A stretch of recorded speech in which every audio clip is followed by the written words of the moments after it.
Okay, today is Saturday, the 5th of October. We're up at Lake Lanier Sailing Club, and Randy Smyth has been kind enough to join us for the weekend to give us some tips on sailing, tactics, boat rigging, etc. So, thought we would take some videotape of everybody and the different issues they have, and then leave them a disc when it's all over.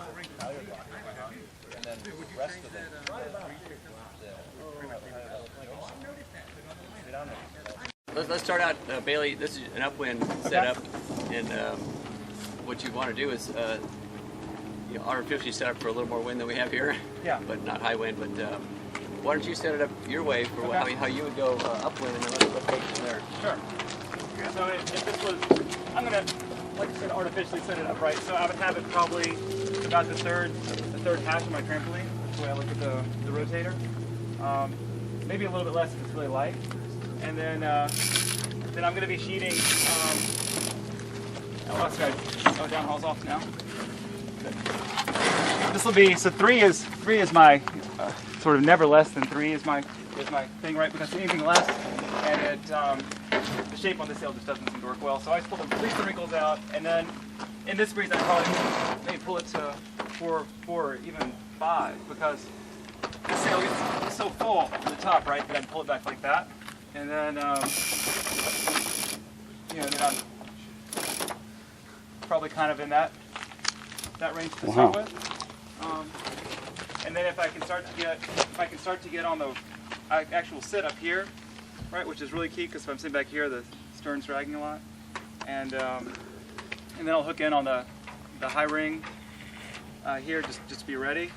And then I really like to try to go to the wire really early whenever I can. But with this boat, I think it's got to fly a hull before you go on the wire. Whereas, like with the flyer, I think it works great when you're not on the flying a hull. It still works great to be on the wire. So this one, I think I have to wait a little bit longer. And then I'll just sheet really, really hard. In fact, if I can get going right, I'll sheet this one, probably almost like to that angle. I mean, it's really hard, and then that tightens the leech, and that gets my hull flying. And I'll foot a little bit and try to be the first guy on the wire upwind. Just to piss us off. It's a flat sail. It's a flat-looking sail, huh? And then I'll probably, and if I'm pulling that hard, I'll pull this back down, right? So once I'm getting to the wire, then I don't need all that downhaul anymore. So I get the downhaul all gone. Okay, so let's review not what he did, but let's make sure we keep the big picture of what he's good and bad at. So when we look at a sail, we can put that into our mind of, where he's a fast upwind competitor and when he's not. So we can critique what we're looking at here in the right light, not just, let's copy Bailey because it's what he's doing. Let's try to learn the points of sail that he's actually already good in, and the other things that the reason he's here and he wants to learn that he's not too happy with his performance. And quite specifically from his point of view, coming back from Long Beach, racing, his conclusion was upwind, he could either go high or he could go low. He could never do the BMG both. Regardless of which gear he sort of chose. So he was okay upwind, but not happy upwind. That was his weak link. Downwind, he was good. So this is a point of sail that we're trying to focus him on. Some of the issues he had is you watch his sail get to be quite the balloon up top. So he has to do some very artificial tweaking of the downhaul, to say the least, to get it into the realm of an ACAT's shape for upwind. And then he went through some reverse gear changes there, didn't he? Loosening the downhaul once he sheeted the main end to keep the sail from going too flat. So those are some concepts. But then the big picture that he's trying to work on is, even when there's more wind than what we're setting up for here, his sail's upside down. And by that I mean his camber distribution is full at the top, flat at the bottom, as opposed to the boats that were kicking his ass, which were more powerful at the bottom and bladed off at the top, like a Glenn Ashby look, or in that case a Matt Struble look, which is not the old Matt Struble, but the new Matt Struble, not the Matt Struble the world's was slow, but the new Matt Struble it's fast again. So basically they both had, all 3 of these come into one answer, is the upside down sail is not really what the ACATs go fast upwind with. They want camber in the bottom and flat at the top, which is what I say the new Struble and the old Ashby, and what you're complaining about when there's some breeze is the sail flattens out down here and stays kind of even or fuller at the top than the bottom, which I call that, just to put words on a look, is an upside down sail. So what, I would recommend to, go in those directions. He's saying, what should I do? And he's got, he started making a sail do what it needs to be done with the strings to get it in the realm. Because obviously you saw the sail, if he loosens the downhaul, he gets what you definitely don't want in light air, which is the knuckle shape, all the luff curve going in the front of the sail. And you want the draft much further back, a much more circular shape. I'm not talking full or flat, I'm talking just describing the curve of that shape. If he has the knuckle, 30%, 25% airfoil, that's definitely not a high lifting foil. It's a low drag, which is not what you want in light air. Light air, you're trying to get as much power as you can. You want to fly first, go high first, point high. That's a sail that you can almost put on backwards. It should look the same. In other words, the curve should be more of a consistent shape. I call it a circular shape, an arc out of a circle. So that's what. So to get closer to what he's trying to achieve, he's having to do these highly distorted, downhauls to get the mast to bend so much it takes the luff curve out of the sail, gets rid of the knuckle in the front. I'm just putting different words to describe what we're all looking at, but Was that coming all from the sail, or was that coming partially from the mast? Yeah, so he's got a mast sail combination, and his mast is fairly bendy for now, so the sail has to have a lot of curve to match what the mast is going to bend when it's windy. So this lighter stuff, he's doing some weird things to make up for what's a reasonable sail when it's windier, but not too good in the light air, unless he does these weird contortions. So let's just dissect this a little further. Just pick one batten. Let's say you've got those three telltales right below the A, and just if you look at that batten, you can try to describe it in numbers. Where is the draft in that sail? It's kind of round in the front, flat in the back, but the draft is, way 4 to 50, 4 to 40. It's, closer to in the 30 something number. So that's nowhere near what you want for light air when you're trying to maximize your power. So if you look at your own sail, you want to talk in the same kind of numbers. You want to get the draft by pulling whatever strings on your particular boat are, not to copy how he pulls his, because you have all different sails and masts. But that's what I look at, would be trying to tweak your strings so that draft goes back toward the at least 40, hopefully 45. 50%. 50 is not even a bad number when it's light air. And then his other issue, which he's trying to cure, is the upside down sail. He might have to do that for his checkbook, but some of the things he can do, well, literally, you can only do so much, Yeah. That was what you said this morning in the car. That's right. It's either just buy the right sail, but basically what he can do when it's windy, when he's had that everything downhauled and main sheet and starting to look like a pancake, which is not what you want. You still want to have power down low, flat up top, so you can steer, point with speed, all the things that you can't do upwind. He can either go low or he can go high, but he can't do both. Because what happens is when you have a sail that, like he had it set up here, was kind of flat from top to bottom, your center of effort is the geometric center, way up at the 320. See, that's bad. What you want to do is you only have so much riding moment because you're only so wide and you only weigh so much.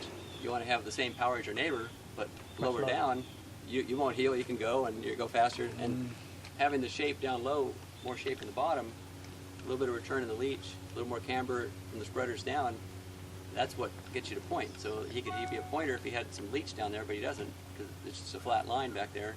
And if he bears off to go fast, he sort of goes fast, but then his center of effort's too high, so he really can't do either one competitively against the guys he's trying to beat for those two basic reasons. He's got a flat sail top to bottom, center of effort's too high, and he has no return in the leach to point, so he can't do either one. So that's how I would critique his sail. Now, how do you make it better?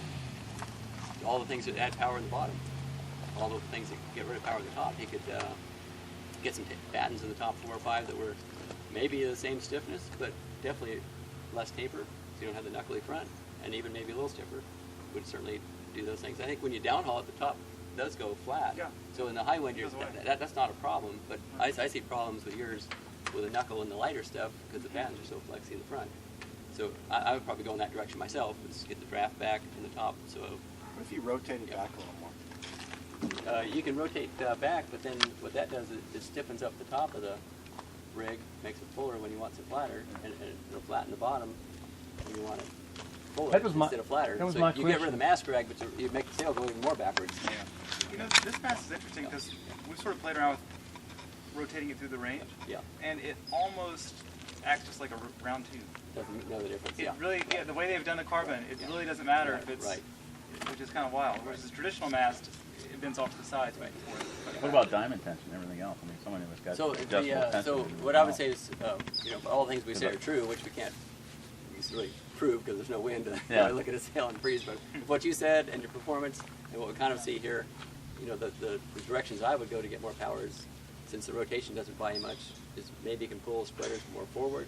That'll push the middle of the mast back a little bit. You'll get a little more shape down here in the bottom. That would be a logical thing. The other thing is perhaps you might even cheat the outhauling in just a little bit. Put a little camber in the foot. It's not a bad thing. That's an easy way to add camber in that one spot that this particular boat needs, power down low. What do you do, Andy? You said you put what? Yeah, ease the Oh, outhauling. ease out. Okay. Ease the outhauling just a little bit. Yeah, yeah, Bingo, nice. he's got a little forward at the bottom. We don't play with the alcohol. Yeah, see, that's not, maybe that's not for everybody, but this is, you know, like a Right. personal problem, but you can learn from it if you have the same issues, but maybe you don't, you know, so, the ACAT is not a great class to copy. You know, if he does that, doesn't mean you should do it. You gotta look at what your issue is. Understanding is the whole issue. Understanding what Right. you're doing to achieve what. Right, Yeah. so I'm talking kind of big concept here that may or may not apply to you directly, but hopefully it applies to him directly, you know, from the sail we're looking at. So, Rotation. A lot of rotation for a fairly flat. right. You know what I mean? Yeah. So you've got that. It's a big bend you're making right there front now. Okay, why don't we, everybody except Mike, let's walk back to the upwind boat and we'll talk about rotation. We're getting set up.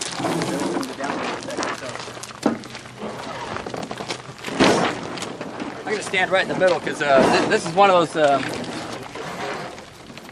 yeah, an ACAT basically in light air, you're looking for power. You know, it's not, once you trap easy and you're overpowered, you're looking to get rid of drag. So two completely different aspects to how to set up your boat. So power in light air, you don't care if you have drag. When it's windy, you're trying to get rid of drag, you got more power, so you can get rid of some power. So two totally different things. Both the drag changes and the power changes when you change that wind speed. So mast rotation, the way it answers that is in the light air, we don't care about drag, which is the windward side, the windward telltales having some turbulence. What we care about is the leeward side, and you can do this blindfolded. The mast needs to fare into the leeward side of the sail. And by that I mean, if my hand is the mast and this is the sail, I don't want it certainly not concave, but you also don't want it convex. You don't want a big sharp angle here where the wind will separate and not flow. So if he has the perfect sail, the mast goes into the sail, which has the draft way backs, and the sail has a very continuous curve. You'll get the best laminar flow, you get your telltales flowing as far from front to back as possible, and you'll get the maximum power. And what I don't care about is the drag that will create on the windward side. I mean, obviously if the leeward side's fair, the windward side has a big bump here, okay, clearly. So in light air, that's what you want. Power, we don't care about some drag. It changes completely once you're on the wire, you pull the low downhaul, and you get in that next realm, which ACATs get into pretty early, which is lower the center of effort, get rid of drag, and have just enough power to fly a hull. So that's where we start rotating back. So there we go. And we'll actually end up pointing to where you can, these telltales will yell at you, the windward ones. As soon as they flow back, you've derotated enough so you got flow on the windward side, you got rid of the drag. And I'm not talking about telltales back here, just like he has them way up forward. Those are excellent telltales when it's windy to set your mast rotation, because if they're not flowing back, you got drag, and that's what I'm trying to have you all get rid of. So you derotate till you get rid of the drag. So that's kind of the gear changes. There's obviously a mid-range where, halfway between the two is what you're looking for to start getting a little drag and get, and you might have some telltales kind of dancing a little bit in the mid-range. But once it's windy, you want to get both sides flowing, so you obviously got rid of drag by doing that. So I find I have a lot of success in flat water, light air, Yeah. trimming flat, Randy, getting rid of the drag, and actually obviously get the boat off the mark with about half that rotation. Yes. But then I go real flat on the rotator, almost as if I would in real high air. Yes. And days like today, I seem to have a lot of speed and a lot of height. Yeah. With everything, I mean, I'm not talking flattened out completely, but a lot flatter than what we were looking at now. Right. Okay. What I wanted, I think what I said was generic and actually work for everybody. So if Yeah. your particular sail is flat, like you're saying, you're still going to be able to do it blindfolded, but your mast rotation won't be the same as Bailey's. But my concept is exactly the same. I get you. Okay. So everything I said, I think, applies to both of you, even though you're coming from two different worlds. Okay. He actually, in the super light stuff, he actually floats downwind with the best of them, but he suffers when he gets a little more breeze. But Mike, why don't you describe it better in your words, what your performance issues are downwind? And It seems a little draggy. I can drop the Traveler about 30 centimeters. I typically rotate. In light air, I'm dropping it down to here and doing barn door, full rotation, locking the rotator all the way to 90 degrees, and just soaking as much as I can. Pull just enough downhaul on to pull the wrinkles out like it is right now. I might have a little bit of wrinkle, but that's about it. And then when the breeze come up is where I'm struggling shifting. I'll bring my rotator in probably about where Bailey has it right now. I'll typically play between right here and right here. That seems to be a strong power band between, I want to say 30 and 40 centimeters down. The pressure's on, I can drop it to about 40 centimeters and turn down. It starts lightening up, come 30 centimeters up. My weight's typically light air displacement mode, all the way up here on the beam. And the non-light air displacement mode, it kind of likes me shifting between here and here or out on the wire. What I tend to find when I'm trying to chase the fast guys downwind, I'm keeping it a little hotter than everybody else, or if I'm maintaining it, they're carving down and there's a time that I'm actually still carving up trying to fly the hull. So I'm always searching for more power in my sail. Okay, I think, why don't I have everybody walk behind his boat, and we'll talk about the same view I'm focused on here, which is directly behind. Usually probably somewhere right in, well, it's stalled right now, but that's about the tension I'm running. And this light stuff, I'd be easing right here, trying to get those, I'd be digging down and trying to get the leech telltales going. Okay, because a lot of your power on a downwind sail is the leech and the twist and the line that this edge draws in the air. So just to describe his sail, it actually stands pretty good at the bottom. It twists open at the sail numbers and at the A, but then it actually has reverse twist up in the top, batten. So he has. It's hard to imagine the wind would ever have that shear to it and actually have a consistent power. So parts of his sail are probably trimmed right, and parts can't be trimmed right if you have a twist and then an untwist. I mean, the wind just doesn't do that. The basic thing is the bottom 3 or 4 or 5 feet off the water, there's not much wind down here, and it gets progressively windier from about the 2/3 up to the top. The wind speed's the same, but what that translates into is the shear. The wind is different directions at the bottom. So if you pick some numbers to make this maybe come home a little bit, if it's blowing, I don't know, pick a number, 10 knots at the top of your mast, and 5 knots at the bottom of the mast, but obviously the whole boat's going the same speed at, let's say, 10 knots. So if you're jibing downwind at your 135, 45 degrees off downwind, the top of the rig spins the wind, 10 knots, and boat speed's 10, so it's a 45 degree turn. You got exactly 90 degree apparent wind at the top, right? But the bottom, the wind speed's half of that, right? You're still going 10 knots through the water, but there's only 5 knots of wind. So the apparent wind is way, way forward at the bottom because of the differential in wind speed. So that's why you do want some twist, but there's no way that the explanation I gave you would ever justify this leech profile twist, where no twist, twist, untwist. There's no way his sail, the wind just doesn't do that. So what the whole concept here is, not to get too abstract here, but the telltales from top to bottom should allow you to adjust it. And here's what I mean. The Traveler, let's just say you pick some point of sail. It might be right or wrong, but we're going to set the sail up for that point of sail. Let's just say it happens to be 135, so he's 90 degree jibing angles. Let's just say he did that. So all he's going to do is sail at that certain speed, and what I think of to tune up your sail to match whatever this wind gradient is for the day. And the Traveler will set up this spread array, this telltale here. So this is what I would look at for my Traveler, is this little red woolly right here. That's what I would name the Traveler telltale. So for that point of sail, what he wants to do is trim it into X until it stalls. Obviously that's too far. Let it out till it just flows. That's max power for getting the bottom of the sail to match, you know, the wind at the bottom. And the one way up there above the AUS, below the A, would be a pretty good main sheet telltale. The main sheet being what actually does the twist. If you leave the A's main sheet, you know, it's going to twist the top. Right. Pull it in, it's going to untwist the top. So if he can get that telltale to match that telltale, but what my criticism here on the weird twist where it hooks back in, I think the only way he's going to cure the issue at the very top is get rid of that noodle batten that's causing so much camber at the 45-degree batten that totally doesn't match batten 2 or batten 3. So he'll never get that part to match the other parts. But at least if I was sailing this boat today and didn't change anything, that's my traveler telltale, that's my main sheet telltale, and I would just assume I'm not ever going to get the top to be perfect because he's set up all screwed up. But that's how I give this boat a report card. Hey, Randy, doesn't the top open up a little bit when there's a little bit of wind down? Yes, it's kind of artificial here, but Right. that's the best I can see to tell him what to do from what I see.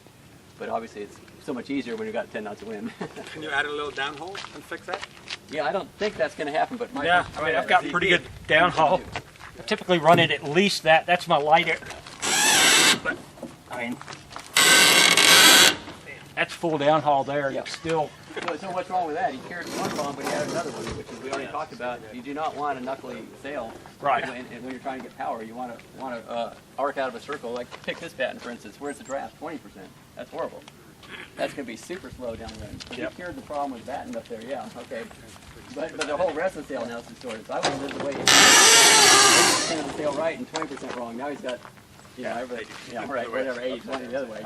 Randy, Yeah. could you explain the lower telltale thing again? I didn't follow how you're using it since you're traveler. Okay, just like Okay, and the reason, if you pull your traveler toward the center, Yeah. you're going to stall right here. yeah. If you let the traveler out all the way, it's going to flow, you're going nowhere. But the magic spot is on the verge of the stall. You've got to pull into the stall, try it out until it flows. Assuming you pick the jibe angle 90 right. You know, but now we got the sail Yeah. set up for that jibe angle. He can sail for a while, see how he does. But at least I'm telling you how to set it up for whatever angle he chose. Gotcha. Okay, so in light air, if you're sailing, you know, would you ever? I mean, let's say it's not just drifter, right? But let's say it's, you know, it's class legal stuff, and it's really light. Would you travel up ever in that really light drifter stuff, or would you just keep it travel at the bottom and then sail it to the angle that? Yeah. I think basically we can pick either way to start out. But at some point you have to pick a jibe angle that you think you're right. Serve everything up. And what you want to learn as an ACAT sailor is, okay, pulling 6. If I drive at 90, that's too slow. I got to drive at 100, and that's my magic number. So those are probably to answer your question better. Think of it that way instead of thinking. But I think what I just said would apply to no matter whether you pick 90 or 100. Those concepts still work. Yeah. You know, so that's how to set the sail up for get the twist right, which is his biggest problem was all the twist was screwed up. So Exactly. The first jibe. Yeah. And then what do you do? Yeah, then what's your setting? If it's in that condition, I've got the mast rotated, you know, back near the rear beam, so that's not really conducive So you're not to touching it. getting the leeward telltales flowing that well downwind unless you're really sailing hot. So I like to ease a little bit of rotation, and it's so easy to overdo that. You can add all kinds of drag by doing the 90-degree thing when it's windy. So it's I think to me rotation's the key element there is to make sure I can do my telltale game. If I don't do that, you stall and you really have to head way up, and then you're all out of whack. And, So, yeah. if you jibe, Yeah. and you're going off on the opposite jibe, are you then going back on the wire? Oh yeah. Yeah. Absolutely. You kick it back in. With what settings? Okay, so what ones I that do resist is fast I'll then? tell Well, that's you- going upwind I'll tell you- settings. Nearly. Well, I'll tell you exactly what I do, right? So I come in, when I learned the exact same thing Randy did. I learned a good hard lesson in Long Beach about, I thought it was cool to come in and do a couple things and get going, and it never worked. It was much better to stay on the wire, ride the thing with your traveler at center, and everything, and just go as Fast as you You can. go like a mile, right? You know, whatever, as long as you go in that jibe, right? And so you just keep going, and then once you come in, then I pop the downhaul, ease of rotation, and I drop the traveler down to 3 or 4. My traveler's numbered. Very little. And everybody here should number their traveler. It's something you should absolutely do. Copy my measure it. We should all be on the same setting. And then you go to 3 or 4 there, then you jibe real quick, the boat heels out, it's already flying a haul, and then you hook back on the wire, you scoot back and you wiggle out, and you keep the boat up the whole time, and then the sheet tension is almost the same as upwind. So then, Makes it sound easy. so then, in the perfect world, Which is right here on the parking lot. Like America's We're all going pretty fast right now. so after you've mastered going around the pin and you're on the wire and you're comfortable and you're just king again, okay? If you were able to take your traveler and ease down X amount of inches, Right. then you're really king. Yeah, that's right. Yeah. Okay, that's what I want. And I try. I'm with you. Yeah. So Rick, I want you doing that, and I want to watch it, okay? Yeah. It's all the things that you have to slow the boat down to do that you don't do. That you But don't. anything you can do Yeah. at full speed, you do. You know, the traveler you can certainly do. Yeah. Okay. Clean the slate. Here we go. So we'll start at the bottom. This is telltale down here in the middle of the sail above the first bat, and that's your traveler telltale. So downwind, that's a very good telltale to use to set your traveler to whatever sailing angle you're doing. In other words, if you let it out, obviously the leeward telltale will flow, but you're underpowered. So you cheat the traveler in until you actually spin the leeward one. That's the when you find you went too far, let it back out till it just barely flows. That'll be your maximum power because you're turning the wind as much as you possibly can, short of stalling the sail for that point of sail. Then you're done with the traveler, and that's what I now change the name to that traveler telltale to my steering telltale. You can actually steer by that like you do a jib telltale on a sloop rig boat. And once you're steering by that telltale, you've locked in your apparent wind. The wind might change and you might be going with puffs, but you're steering by that telltale. Now you can adjust the top of the sail to match the bottom of the sail. And the main sheet does one way above the S, below the A and by the AUS, that one in the middle, that's your main sheet telltale. Do exactly the same thing. Start it with the main sheet too far out. Obviously it'll be flowing, but you'll be underpowered. Sheet in, sheet in, sheet in, until you actually see that telltale spin. Now you went just a little too far, let it back out. Now you've got the top and the bottom set for whatever that apparent wind angle is. At least your sail is powered up top to bottom. I'm not saying you chose the right apparent wind angle to begin with, but at least you're totally powered up for whatever you chose, and that's optimum.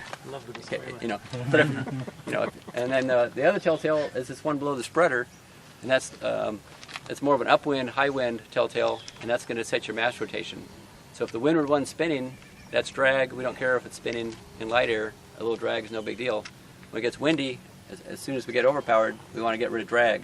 So we'll derotate the mast until the windward one at the spreader there, wave forward, until that one flows. That'll tell me we got rid of all the drag. So we're done screwing around with rotation at that point. So those are basically the names on the telltales. Downwind. Okay, set up for downwind. Your way, and then we'll go from there. Looking at all the different 12 knots. Downwind. So Glazer doesn't put a traveler telltale on it. They're not very expensive. I'll give you one. I only need 3 telltales. Makes it easier, right? Yeah. I mean, I got easy. I can go block to block without any problem. But That's good stuff right there. I like that. that's old school. It is old school. That's old school. I was going to call it old man sheet. Old school. All right. You like that.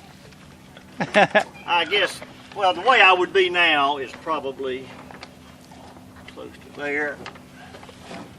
Travel almost all the way out, maybe a little in, and 10 knots of breeze probably. Well, let's pick one condition at a time. Let's just once you set it up for like your light air, All right, light air. low and slow. Low and slow. Right. Rotator's probably out in front of the mast, right in front of the cross beam. And I'd probably have about that much tension. And this would be about right there. I'll hold it for you. All right. I'll be ready. And I don't adjust this much, but it would be somewhere in that range. Puts his foot in. How do you hold that out with your foot? You're fully employed now. Thank you. I either sit on the front beam and put my arm around and hold it, or if I get tired, I sit there and put my foot against it. Okay. Okay, why don't you summarize what you think your performance would be if you were set up like this in a race? Are you fast or slow, or high or low, or happy or unhappy? I'm pretty fast downwind. Okay, so this is fast setting. I mean, I think in light air, I can probably hold on with anybody.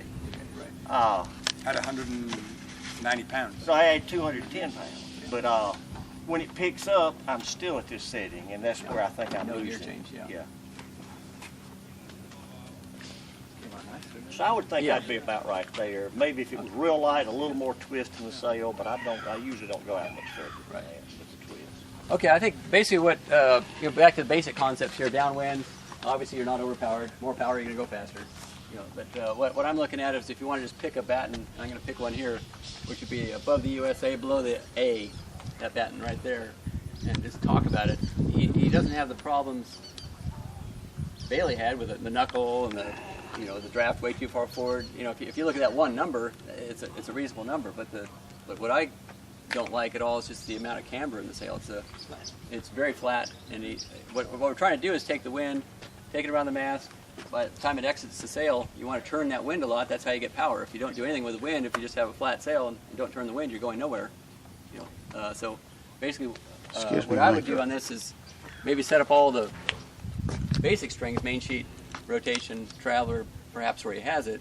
But the one string I would play with would I'd go through the range physically with the downhaul, and I would go from where he is now, and I'd watch that batten we're looking at, the one below the A, and I would slowly pull on it, and I'd try to get as much camber in that one batten as I possibly could. Probably about right there's where I usually start out. Okay, so he was nowhere near. I'm sorry, yeah. So he was way off.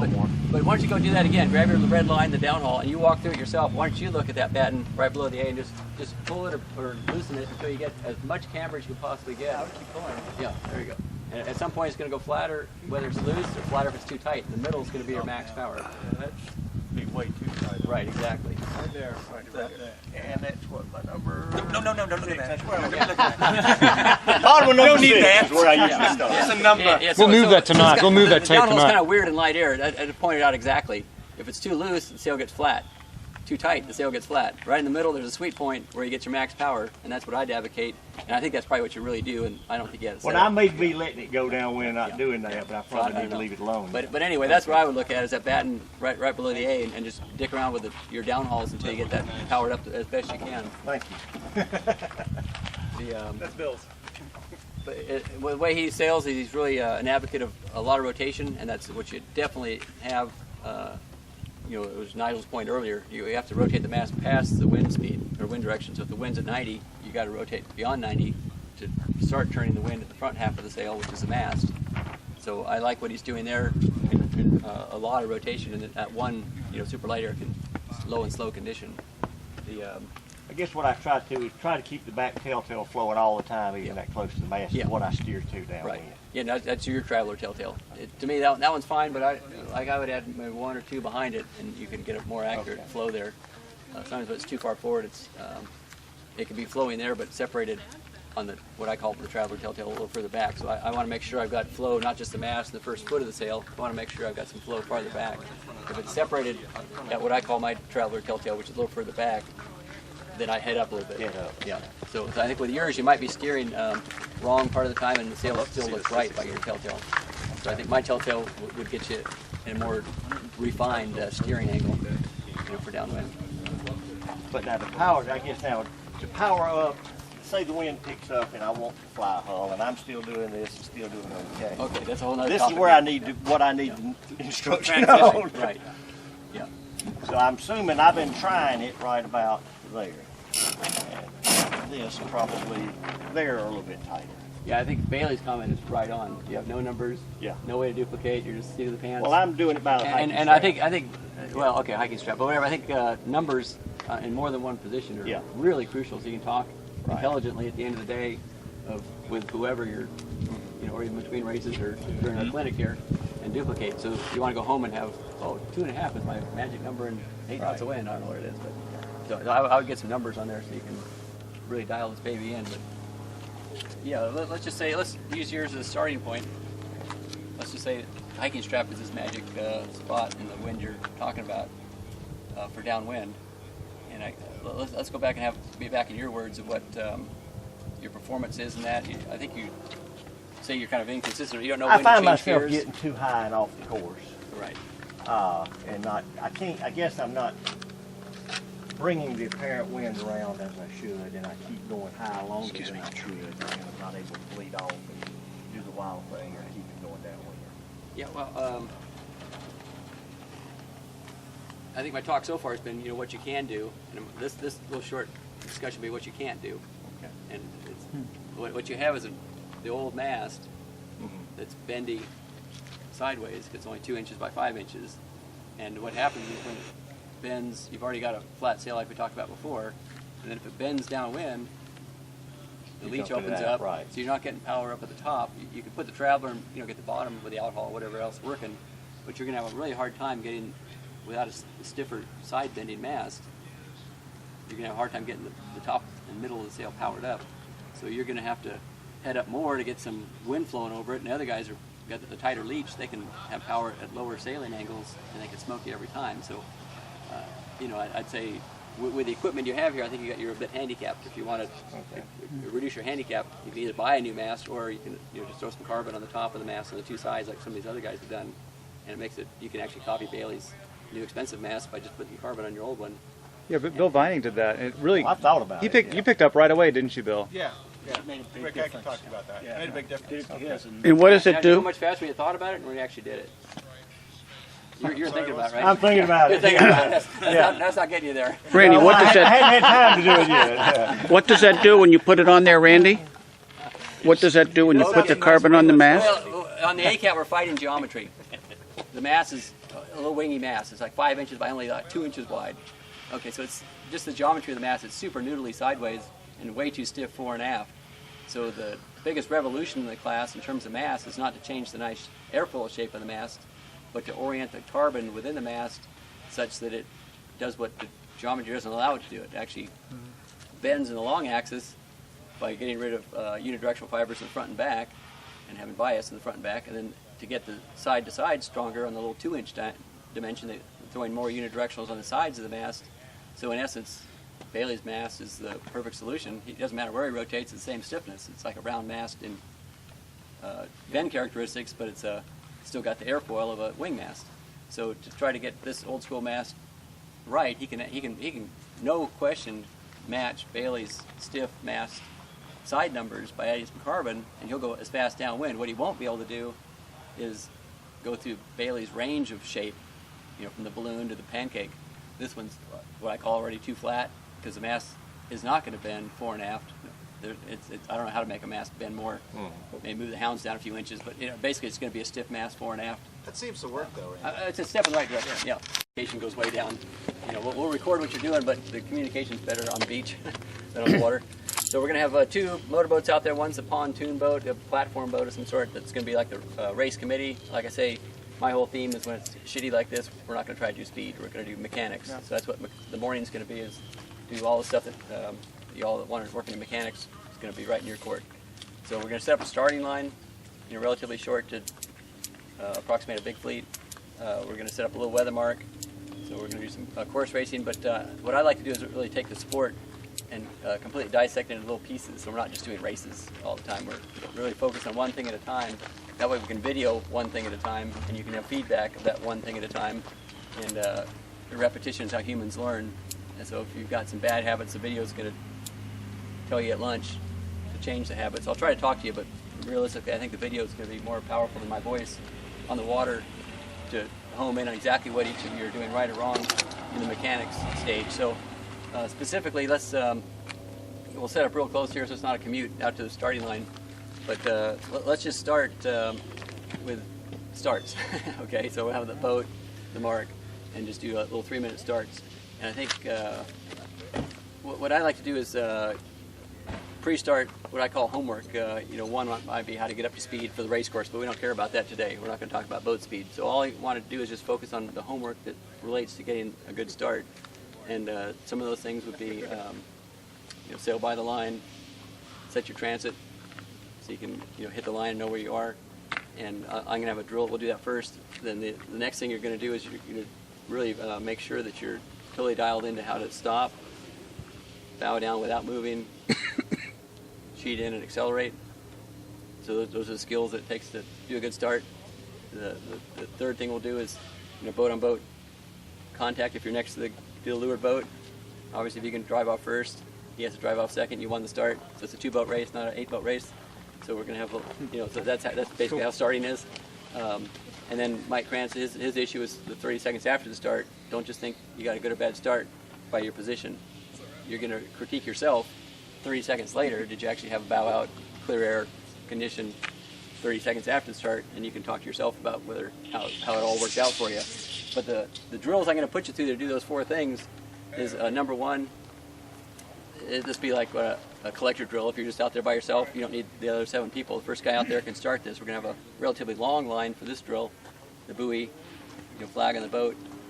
Don't start at either end. Just start on starboard tack, half speed. I don't care how fast you're going. Just sail through the middle of the line. It's only about one aspect, which is seeing that invisible starting line. And it's a little drill that'll warm you up right away to whether you're good or bad at this and how good you are watching your transit. But when you think your bow is on the starting line, I want to see your hand go up. That tells me you think you started. There's no time, there's no stopwatch, there's no nothing. Forget about time, forget about speed, forget about anything. But don't cheat. Don't start by the pin of the boat. Start in the middle. It's all by yourself. There's no competitors. It's a solo gig. And but here's what you get: instant feedback. Here's how it works. This is a great You put your drill. hand up when It's a you great think drill. you're on the line, but you look over to me. I'm going to put the flag up when you are on the line, and you'll get instant feedback. Oh, I was a foot off, a boat length off, or geez, I was over early. When you keep your hand up for like a minute and you're still going, okay, I guess I wasn't up to the line. Okay, so it's just an individual thing, but you're going to get instant feedback of how good you are of getting that invisible line figured out. And you do it, go through on starboard, circle around the committee boat, do it again, do it again. It's up to you to do it as many times. Once everybody's collected out there, we got all 8 boats, they've done it a few times, then we'll go to phase 2, which is going to be the control of your boat, where you can sit, bow down, accelerate. This isn't, contact with the other guys. It's kind of your own personal thing to get boat handling down. So this is, again, dissecting the sport into that little issue.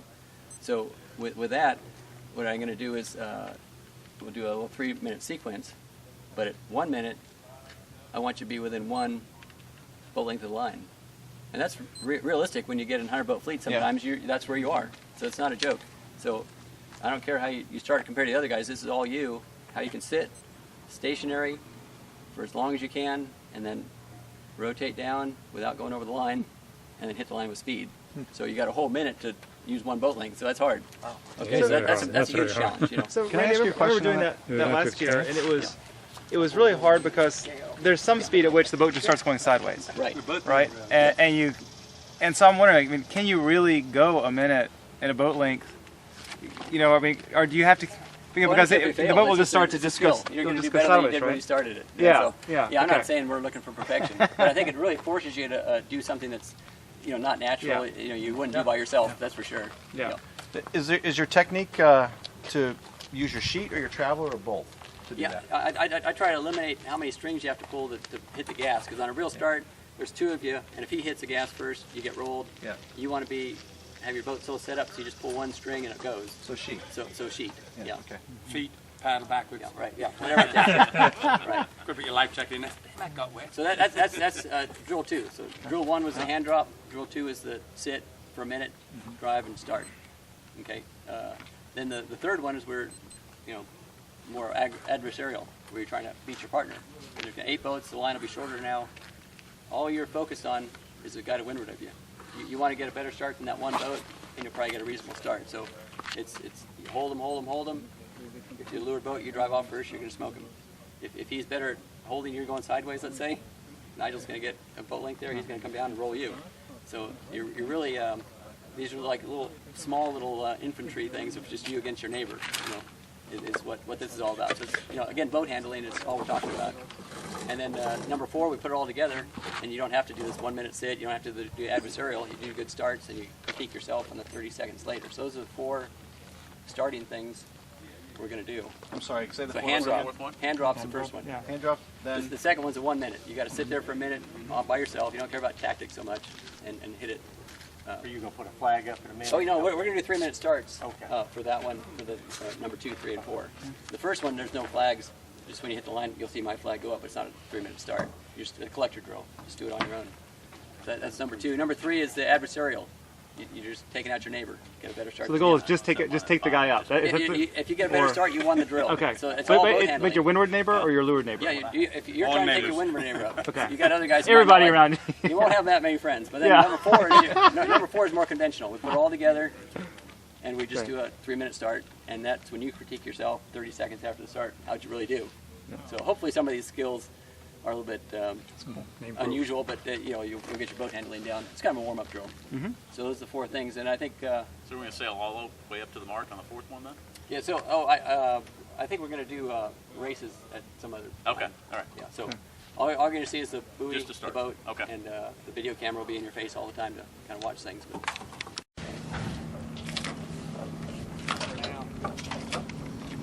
Oh, look, he's got his hand up. way early. You're going to F, right? Yeah, you're cheating. You're supposed to do it in the middle of the line. Make it hard. Yeah. Wow. 194. Oh my God, really? He thinks he's that close?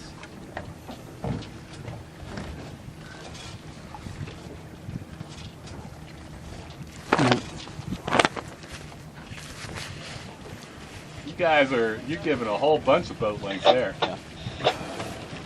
There goes Nigel. That's hard.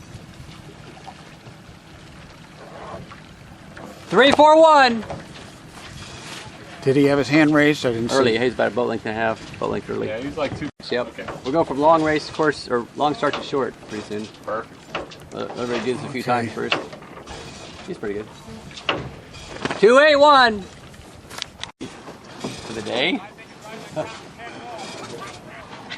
He raised his hand. Number 9. He's got an advantage because he saw. Yeah, that's right. You got to be doing this. There. 7. Boys, just want to start cranking up the engines. Go ahead and turn them on and head back to the barn. Here it comes. As soon as the last boat comes over, I'm going to shut it down for the day. 281. I'm turning you up, buddy. 308.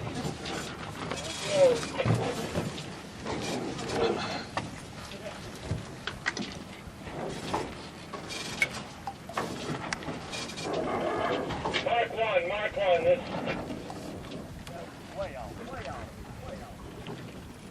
341. Oh, 194. 194 almost nailed it. Yeah, that was pretty good. He was like maybe a boat and a half. Or I'm sorry, a half boat. Yeah.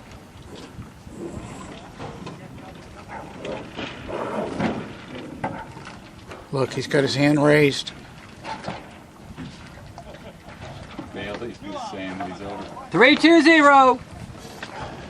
There's the round bottoms, and then they have a lot different. Here's 320. He's going to be. He's got his hand up. That's improved. Boat and a half. 320. So which one do you buy these days if you're going to buy one? The DNA's your best one, but they're like the expensive one, but they're the best. They go pretty good in light air, but really good when it's windy because they're really flat on the bottom like this one here. So that's like 25K. Right? Yeah.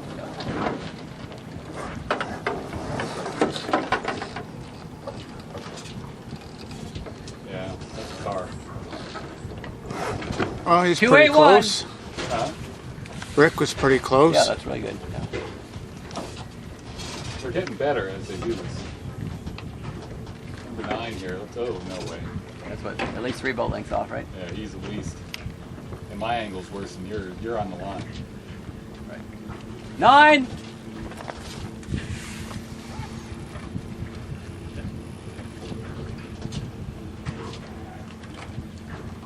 Three, 4, 1.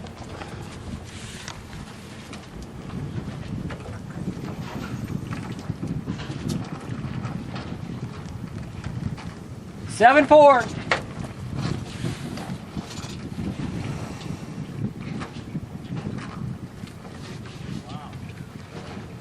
Two, 8, 1. 3, 2, 0. He almost got it. Oh, France is off. by- France. breakaway. This is breakaway. Breakaway. This is breakaway. 194. Couldn't start.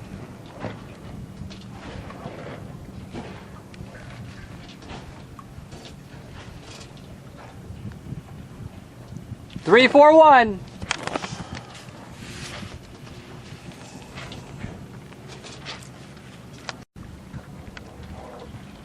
guess Skip retired, but his partner that took it over won the Star World. 320. So they got a good combination. Crest. Better.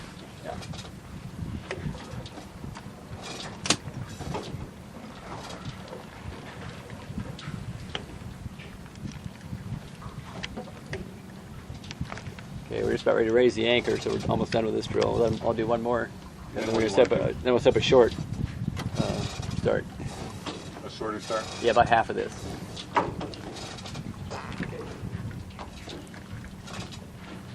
281. Is there a way that we can use T? 341. You want to use T? Yep. Probably the place to go. What number's the green one there? To back off. I don't know.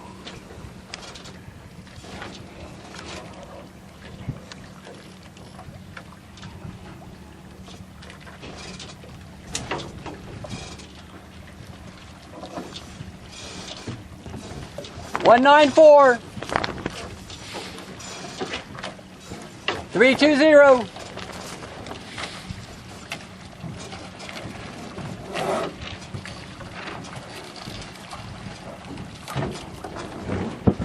Seven 4. 2, 1.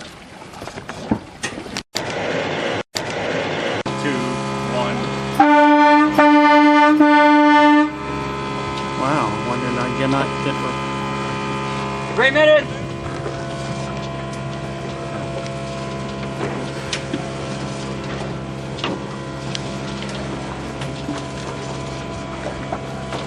That 1 minute, you want to be on the line or real close to it. So at 0, you hit it with speed.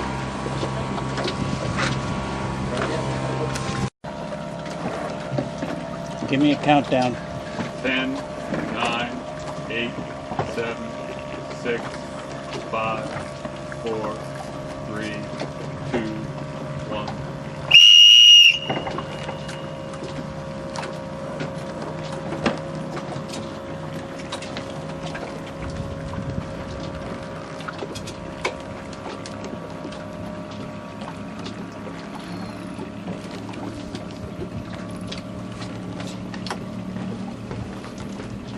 And give me a countdown on this too, so we can hear see how close they are from the.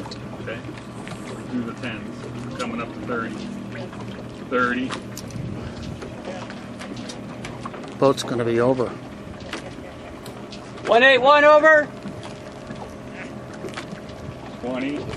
The one behind it is 2. What was it? 281. I can't see the number. You see the orange sail with his Evo, numbers? you're over. 10. 174, you're over. A bunch of them are over. 5, 4, 3. Wait, 1, you're over. 2, 1. Awesome start. Way to go. You're a graduate. Cheater, pumpkin eater. One more. 10. This is 1 minute. 5, 4, 3, 2, 1.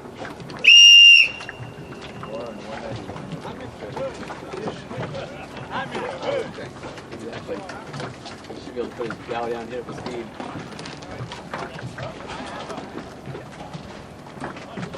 The object is pick on somebody, make sure you get a better start than them. Coming up on 30 and 5.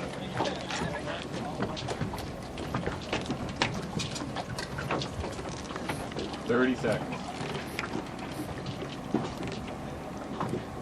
25. 320 over early. 308 over early. 341 over early. Wow, they're all over. 10, 9. 181 over early. 7, 6, 5. 281. 3, 2, 1. 2 boats are clear. Everybody else is over. All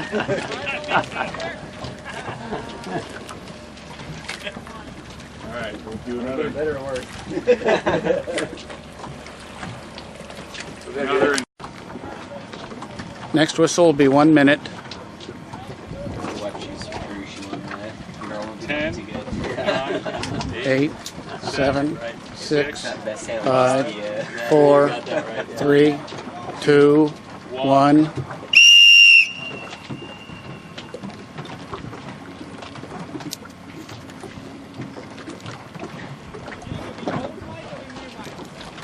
Looks like a regular fleet race to me rather than a battle taking out your neighbors. We'll see what happens here.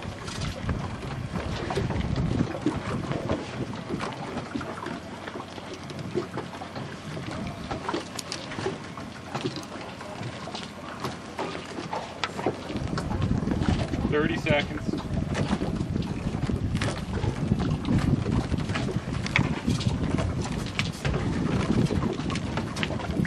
Boy, there are going to be some others over on this too. 20 seconds. 194, over. Number 9, over. Number 320, over. 81, over. 1. Right on, Mike.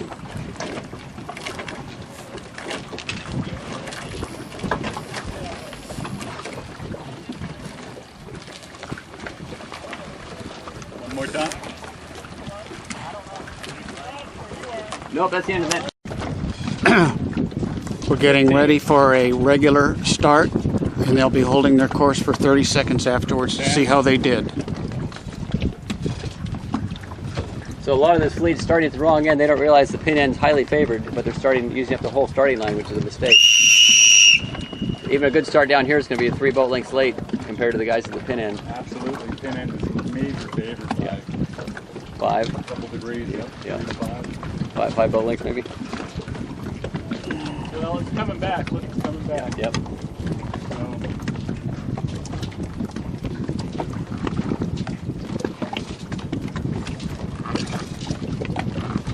Coming up on 30 seconds. 30 seconds. 30 seconds mark.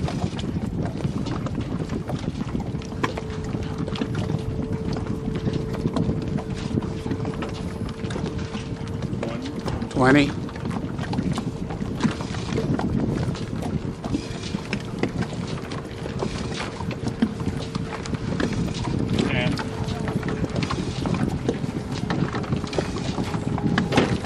5. 4, 3, 2, 1. All clear. All clear. Good start. Number 281. 281 down, nailed the start. Sail for 30 seconds. You want me to call him back in 30 seconds? Oh, they'll come back, they know. You can give them a beep anyway. If you want. 281 nailed that.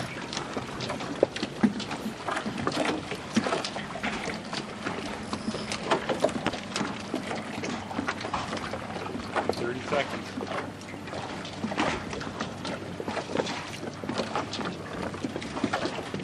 Actually, ought to give them a minute. 10 seconds to the 1 minute mark on a regular start. 5.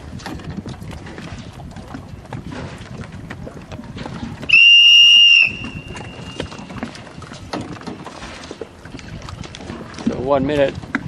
Number 9's kind of sealing his coffin. He's getting way too close to the line, so he's going to have either come straight down the line, which is dangerous, Yep. or have a hard time Luckily, he accelerating. doesn't have a boat right. Accelerate. Yeah. He's in a bad position. The 181's going to be over early. Coming up to 181 over early. 35 seconds. 35, 30 seconds. 281's good if he gets his bow down here. 25. 9 looks like. Number 9 over early. 20. Here comes 281. I like that. Bow 15. rotates down. Gonna come with some speed.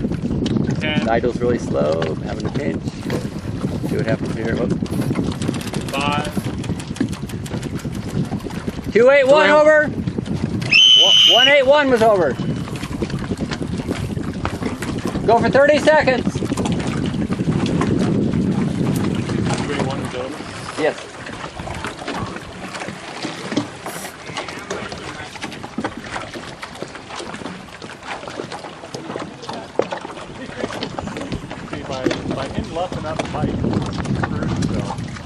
night shift. Look at that. Yeah, tack. Whoa. Yeah, exactly. 30 seconds. Oh, look at the wind that's coming in from here. Yep. 10 seconds to 1 minute to the regular start. 5, 2, 1.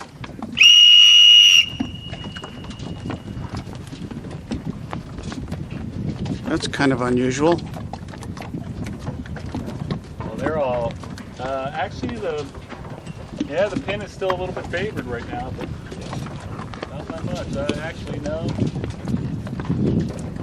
Pretty close right now.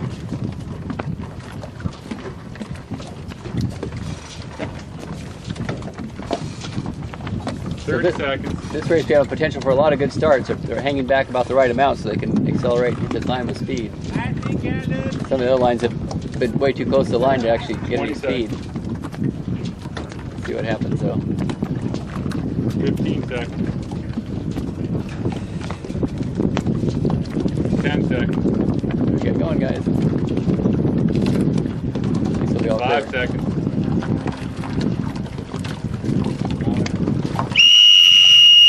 All clear.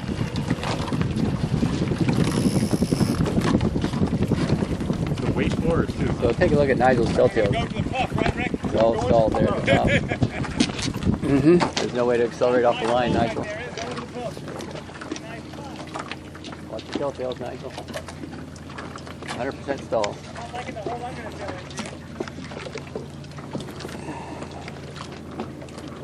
30 seconds in is now. Okay, time for lunch. Hit the beach. Drilled. They're pretty good at the end, so yeah. You know, I guess I don't know if some of you did it at first, not doing a transit, and afterwards doing a transit, but it was day and night improvement. You know, from our perspective, I don't think we have to talk too much more about it because it's like instant gratification or otherwise. You know, to know where you were, you know, on the line. Then we, I guess, then we got. We're gonna pick on Nigel. Sure. For some reason, he was like our focus of problems. As usual. I like hearing that. It's good. It could be you next time. But I know. you speak up, Bailey. So anyway, Nigel on the start with a 1 minute stop drill. We tried to learn some things about. He was always with like 281, and you were always a lured boat. He was always a winter boat. So even though we weren't adversarial all the time, but it seemed like you were all the time. So at any rate, some things we learned. Nigel was the top boat, and he had Traveler down. Lured boat had Traveler centered. Just watching him, you know, Nigel lost altitude and 281 didn't. But there was more than just one thing. It always is. One was speed. Even at those slow motion speeds, if you come to a complete stop like Nigel did, you go sideways. If you were just a little bit back here on the lineup, you could have just that little bit of pace. You had full steerage and the foils weren't full slippage. You know, and that next technique, which was radically different, Nigel was dead on the stick, let's say, from our visual, but you were totally like a opti sailor and a opti sculling around with your rudder. So it had a really twitchy and aggressive steering style where he'd kind of come up, feel the speed go, and he'd whale the helm and pull the boat back down, get us a little bit of speed, and come right back up. And the end result was you were the winner, you were the loser in the drill of, you know, two boats, who's in control and who got the better start each time. Because Nigel had too much leeway and you didn't, and it was Traveler, it was speed, it was the tiller movements. Those are 3 things I saw. Maybe you have more input than I did, but those are the big differences visually between the two. How would I get out of that situation? But it's got me already with the minute to go. Right, so you can plan your attack. You had a pretty good gap. I'll just pick a number. I think it was a good 2 boat lengths, so you had a lot to play with. It wasn't like you started in a bad position, totally pinned. You started where he had a little bit of speed average, but what you did is the fourth thing I didn't say was you were sitting too far back. The bows were way up in the air. You had your full 18-foot water line in the water line, keeping the boat from sliding. And it looked like the bows up was also part of the issue to make it go sideways. So you had a lot of things you could have done to save your position, but the gap is everything. So you have to maybe try his steering technique, which you weren't doing.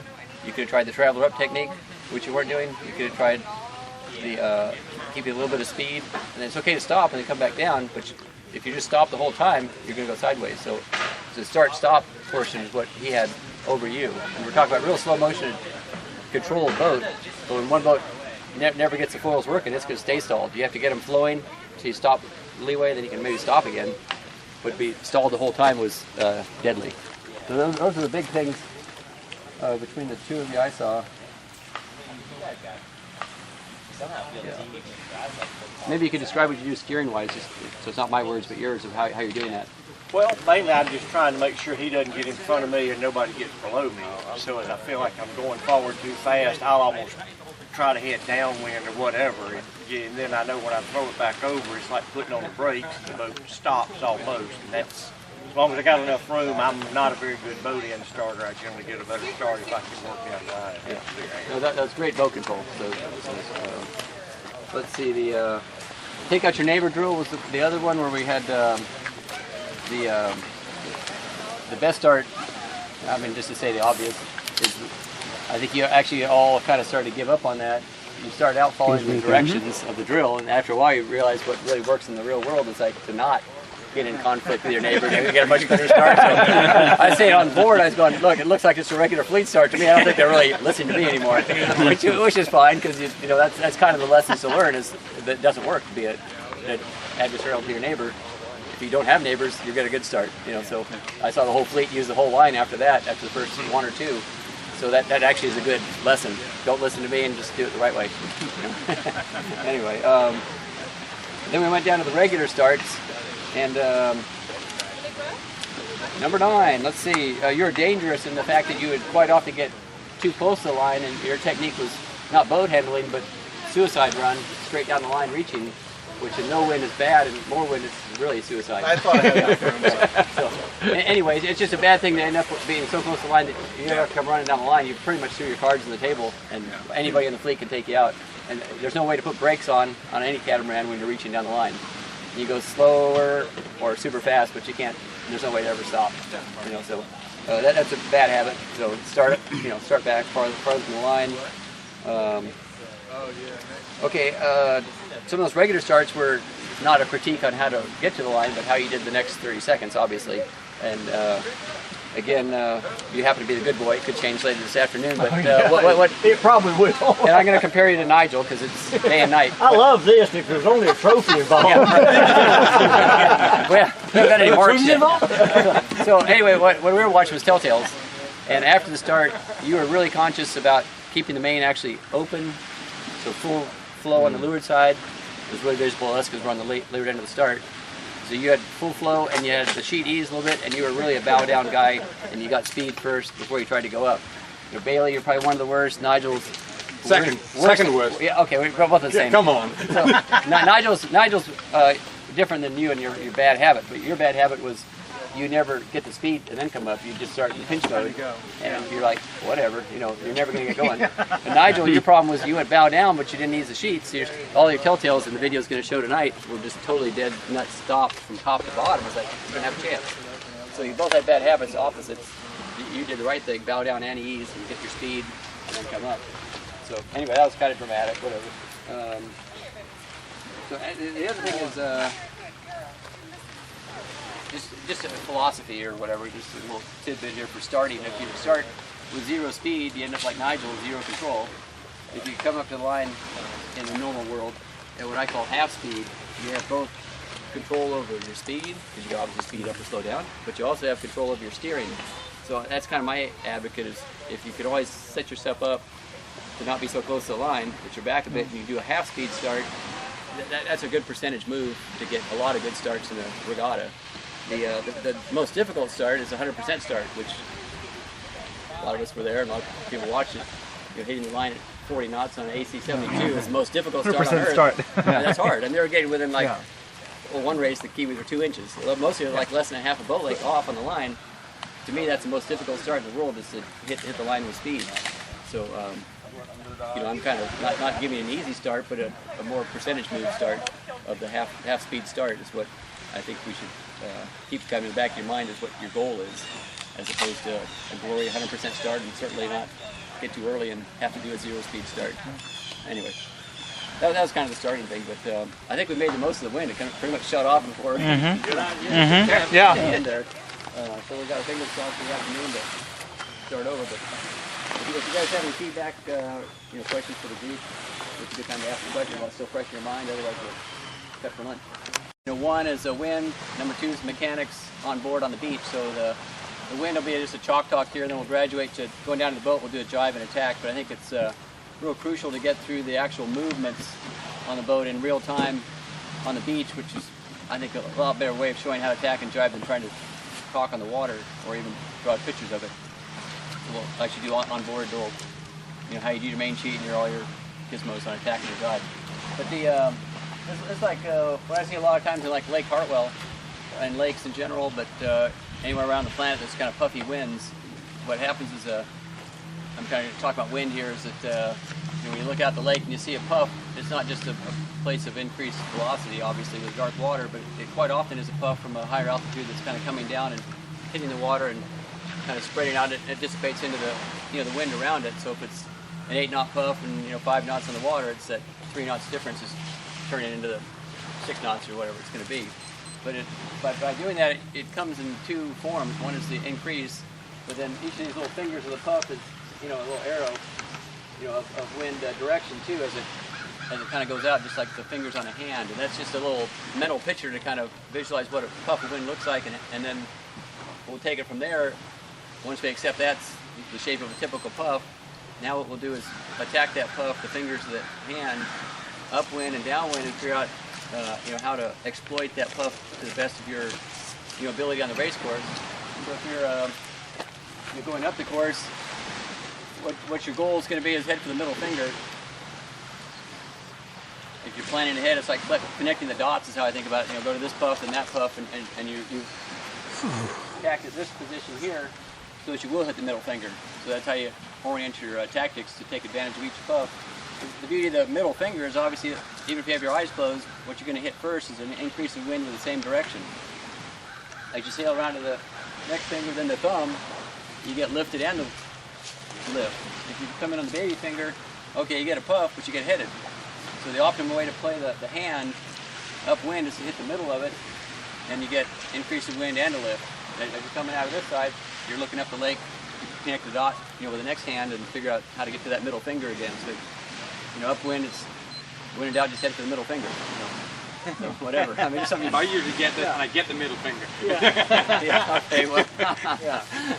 We've all been there too. Yeah. So anyway, that's just a cute little game to make it easy to kind of visualize what's sometimes difficult to visualize when you see the same thing on the water. Now let's play the same game, but go downwind. And what do we want to do? Now it's the opposite. You don't want to hit the middle finger. You want to hit either the pinky or the thumb. So if you can come in here, what are you going to feel? The wind goes forward, so you get headed right down the board. As you get to the next finger, you get lifted a little bit. All this time you're in the puff. When you get to the middle finger, you come back to your BMG 45-degree angle. As you go above your mean course right here, that's telling you you're sailing out of this puff. You're going to kind of keep getting lifted. Now that's not a bad thing, as long as you know that when you get to that baby finger, you better jibe back down. Now you're headed like this. That's how you play that puff. So you can quite often play the same hand 2 times because you're going pretty fast, the hand's going pretty fast. So what you want to do is sail past your mean course. When you start feeling lifted, even if you're not looking at the water, you can figure out, oh, I'm getting lifted beyond where I started. I'm getting near that baby, or the thumb in that case. Time to think about a jibe back to play that card twice. And quite often, I know this is like, I'm not saying just Lake Hartwell, but it seems like we get a heck of a lot of conditions like that where you're playing these hands down the run. And a lot of guys will play the one hand and they'll go right off the face of the earth and they'll run out of the hand. So the guy that jibes here plays it twice, and that's where you get the double bonus of playing the puff. I don't know, it's just kind of an easy way of just looking at puffs in maybe a different way of visualizing than just seeing dark spots in the water. Johnny?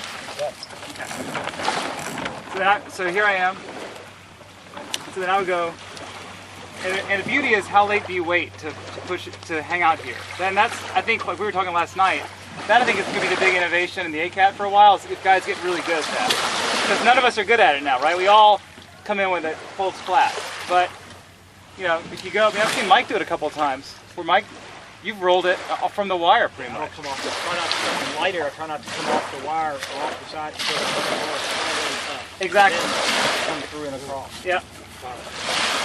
So then pull the boat on top. Sliding around, but if you pull the boat on, boy, if you can try it, you pull the boat on like that, and it just, I mean, you feel the whole rig come over, and it's just great.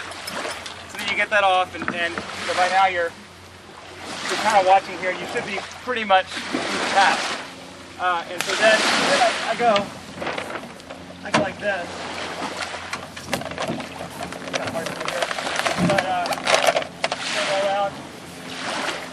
I switch like that. I put my feet in the strap, and then I think I go like that, right? And then I wiggle. You got it? All right. So then I just go out. Go out. Hard with the boat bow down right now. It's ocean forward, but that's the idea. Yeah, I think I'd like to show, not that this is right or wrong, but there's more than one way of doing this. Yeah. I think let me just run through what I think is a pretty good method to keep. What I didn't like is having to put your main sheet in your tiller hand. Okay. Any load on it is really, it kind of reduces the ability to steer independently of the main sheet load. Okay. So I think that's what, I'm going to do what the large hook method is. Yeah. Maybe not as well as he does it. I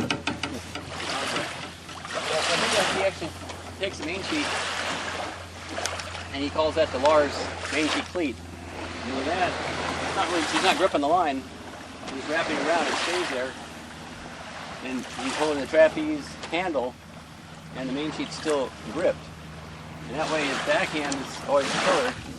You can steer without the main sheet screwing up the ability to do whatever you want steering wise. So, obviously he's trailing long, he's just hooked in, but before the tack, he goes to this method with a sheet around his hand just like that. It has no grip so it doesn't go out. And he'll actually stay on the trapeze like you did. Probably your timing's not much different, I don't think, on the first part of the tack. And that's this pull-in thing is, like you say, heeling, but also seems to kind of pull the bow around. Yeah, it does. It really kind of kicks it, doesn't it? It really does. Yeah. And then If anybody over there want to go?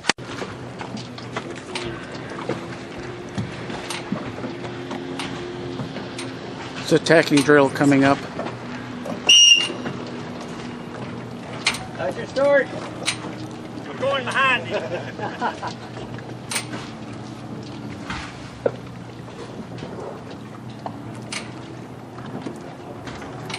Well, it's a little bit hard for Jose to get going.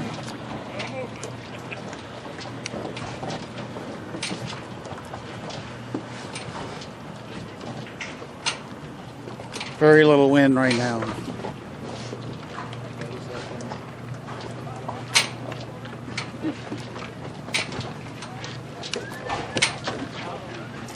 And we'll be tacking up to that buoy.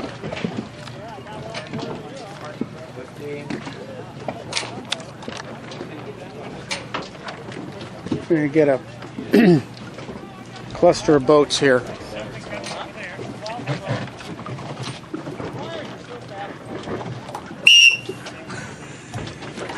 that was you, Nigel? I get a boat or two way back behind you. Oh, this guy's going downwind on port. Now I got it blowing from over there.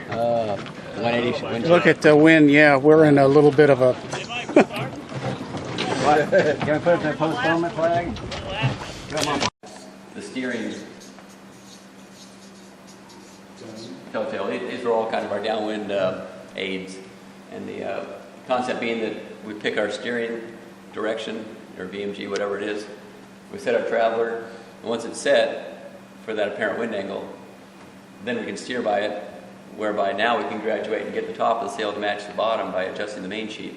All the time, if you stay steering by that same telltale, you're exactly, regardless of the wind or the puffs or anything else, you're on the same exact apparent wind angle. So now the whole sail top to bottom is matched to that. And the only thing that might be wrong is your beginning angle that you chose. It might be too hot or too low.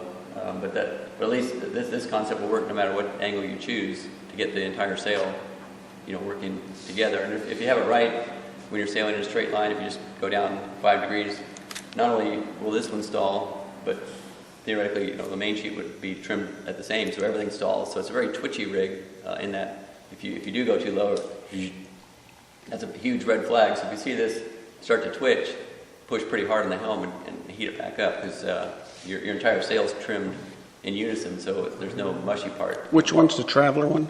So what's that? The Traveler is this telltale here. So what we do is the concept being that we initially steer the boat in a certain angle that you think is going to be your, I don't know, 90-degree jibe angle or something downwind. We adjust that Traveler. We said we have it way too far out. We pull it in until it stalls. Let it back out till it just flows. Bingo, we've got that part of the sail matched to your steering direction that you chose. Now you steer by that, so we kind of changed the name from a Traveler telltale to a steering telltale. And at that point, now we are going to make the top of the sail match the bottom of the sail by, adjusting the main sheet. So do exactly the same thing. We said start with the main sheet too far out, slowly pull it in till it just stalls, let it back out. Bingo, this part of the sail matches this part of the sail. Concept being now if you pull in the helm and you go down 5 degrees, the entire sail from top to bottom is going to stall, but it's all turning the wind as much as we possibly can. We're getting as much power out of the rig we can, top to bottom. And the beauty is you don't have to look up here because this telltale reads the same as that one, so you can use that now as your quote steering telltale. And by steering to that telltale, if you did your homework right, the whole sail's in unison. So just by steering by one telltale, just like you do on a jib on a sloop rig, the whole boat's matched around that one telltale, so you don't have to look up. And if it's real puffy out, would you? Okay, now let's just divide that into 2 parts. We're going upwind where we're looking for power, trying to get on the trapeze, or you're on the trapeze, you want to fly a hull, or whatever. All of that condition, I'll pick a number 0 to 11 or whatever that might be. So in that condition, that's when you can use this main sheet telltale, and let's just say the Traveler's centered and you're sailing upwind. Again, you got that nebulous, where do you start steering? Are you pincher or footer, but you're going to pick something. Let's just say you're sailing X, angle upwind. Now the key here is the main sheet telltale. Again, you can do exactly what we talked about. Downwind, you start with it too far out, you pull it in till this one actually stalls, let it out till it flows. But let's get a little more accurate than just that for upwind. The reality in life, even if you have your little winglets on your rudder, if you were sitting at the top of your mast, believe me, it would feel like you're really pitching through a huge range, going through any type of wave at all. So what that means to the sail plan is the wind is going forward and aft every time the boat pitches forward. It's like luffing, the wind goes forward. Every time the mast pitches aft, it's like you're on a close reach.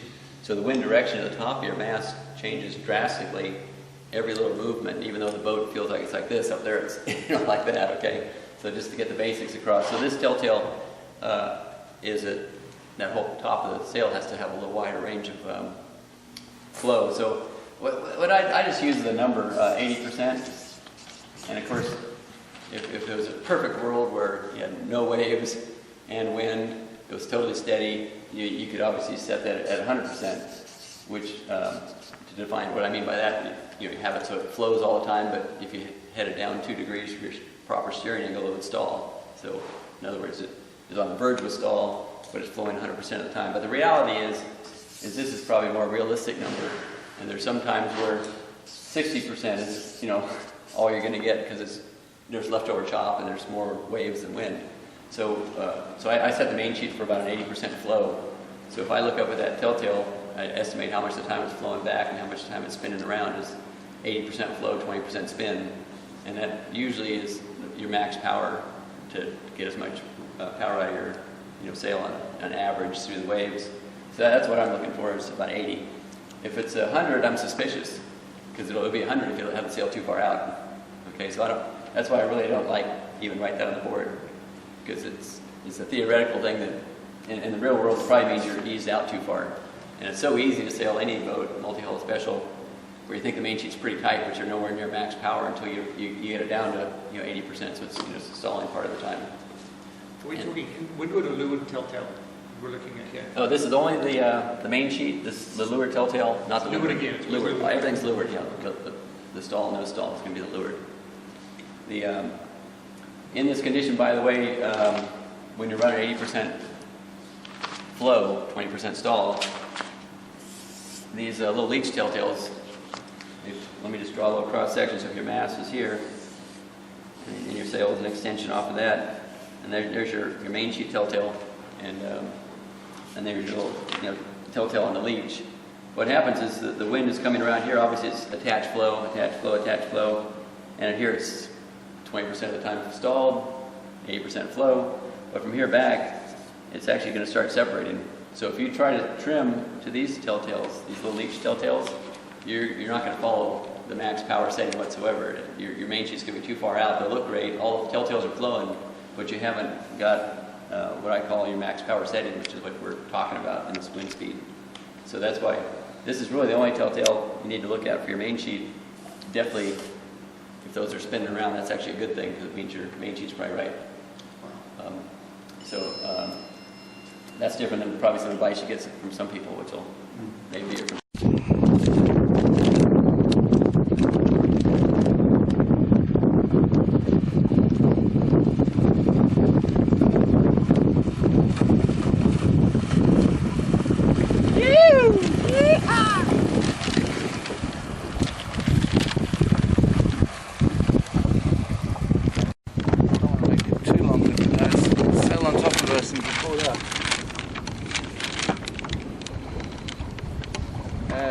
Starting to hold.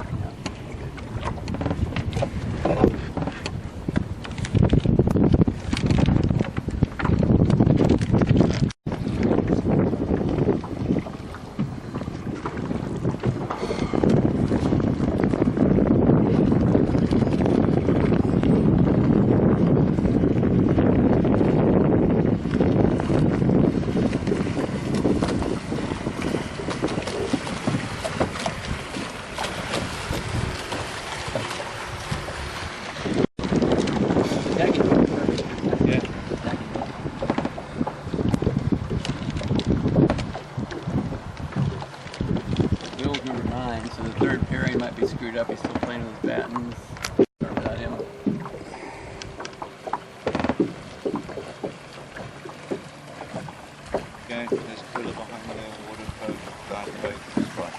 I think something's humming. There they go. There they go. Tack. No. I should have reviewed this, I guess. I thought they remembered from yesterday. They're totally screwed up. Nigel's got to figure it out. Yeah. Okay, 20 seconds for the third start. Go up, go line.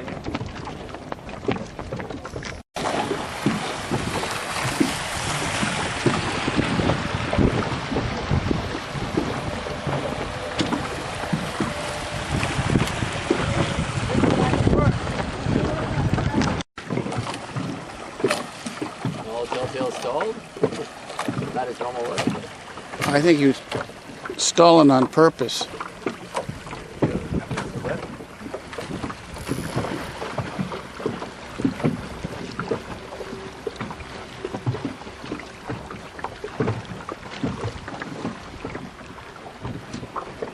This is a simultaneous tacking drill. There he goes, he's tacking. So 194 should tack. There he goes.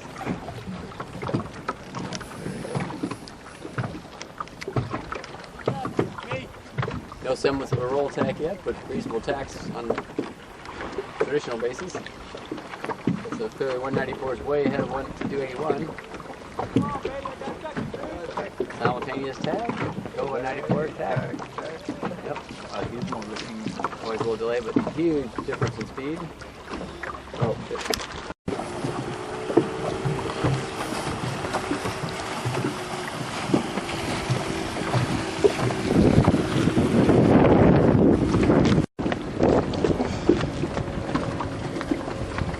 Almost got it going wild there. I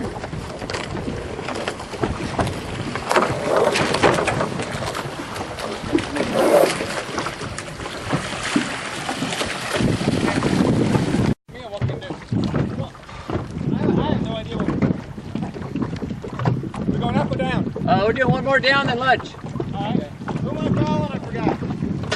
181. And you're on the left side of the start? Yeah, you're the third start.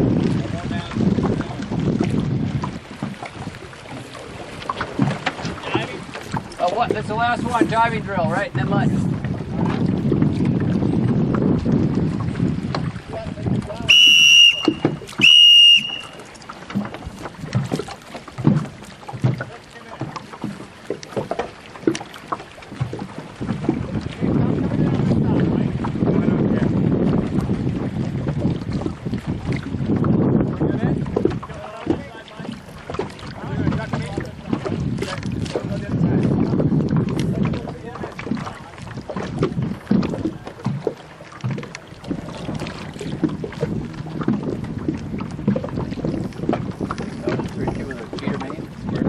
Looking good.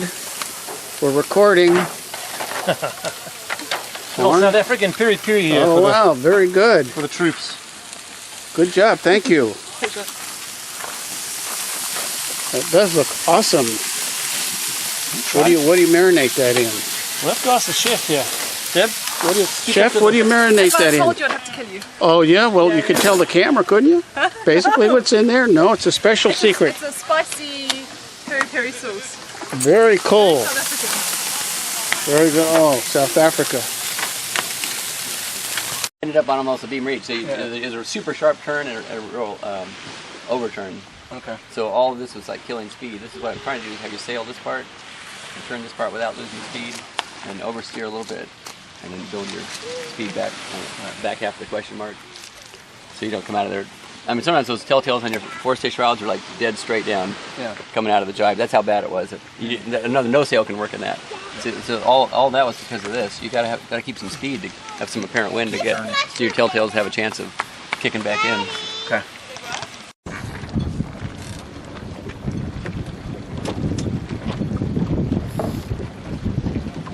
We're all about half boat length behind, 14 seconds. There we go. Nigel's gonna hit this with speed. Let's see how he does here.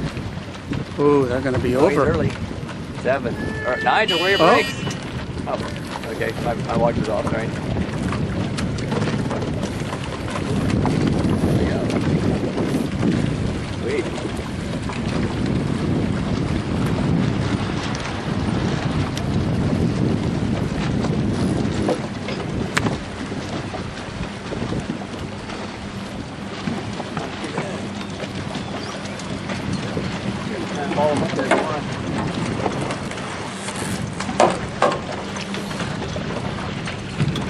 Look at the Prindle. Yeah, he's doing good solo. Did he go over on port? Yeah. He started port. They never attacked. Shooter trapeze. Nigel's dead over here by the trees.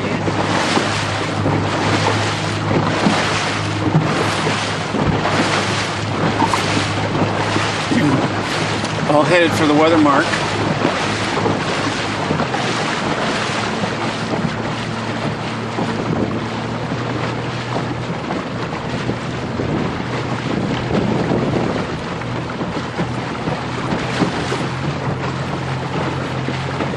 One thing about lake sailing, it's always changing. Yep, nothing counts to the finish line, right?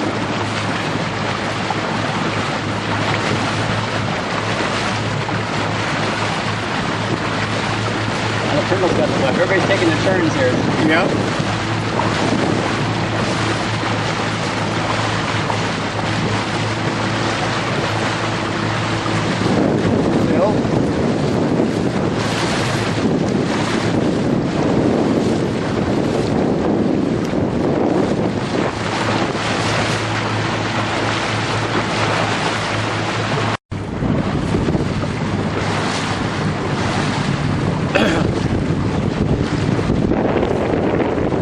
Nice air. Check his tag here. There, Bailey.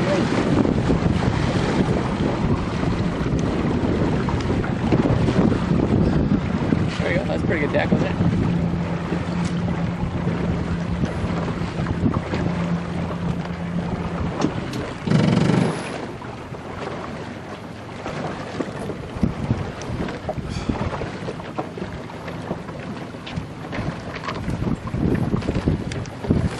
Turn. There we go. Losing a lot of boat lengths on a beam reach instead of heading downwind here. Yeah, he's putting a lot of boat lengths on him. Surprised. Yeah. All right, so number 3.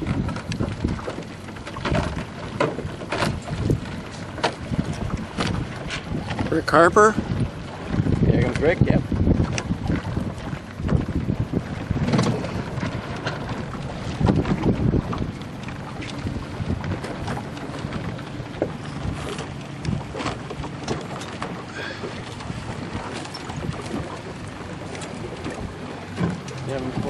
Bill Lining.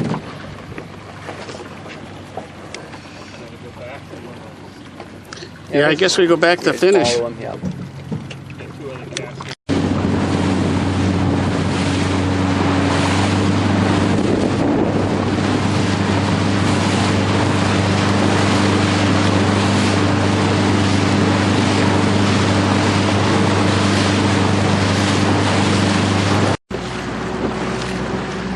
Sorry, it's hard to get keep this steady when you zoom.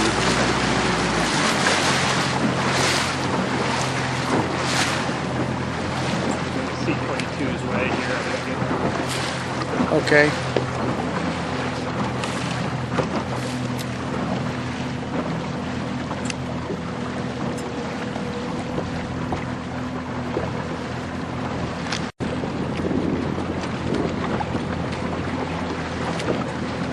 See Bill here. Yeah. Okay. I'm recording. Okay, 1 minute for race 2. This end's favored by a little bit, but the guys that start down here are going to crash into the point of land on the race, or the yacht club. So have to be attacking pretty quickly. Right now there's wind in the middle and light to the right.